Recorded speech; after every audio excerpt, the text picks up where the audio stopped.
तिळाची चटणी बनवण्यासाठी आपण इथं शेंगदाणे भाजायला ठेवलेले आहेत. 125 ग्राम शेंगदाणे भाजून घ्यायचे खमंग असे. त्याचसोबत तीळ पाव किलो भाजून घ्यायचं.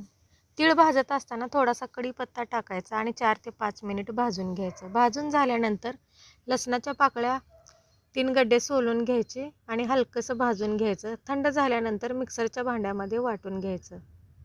वाटून झालं की ताटामध्ये काढायचं आणि त्यामध्ये चवीनुसार लाल तिखट मीठ घालायचा. तीळ भाजताना थोडेसे जिरे टाकायचे आणि छान असं वाटून घ्यायचं.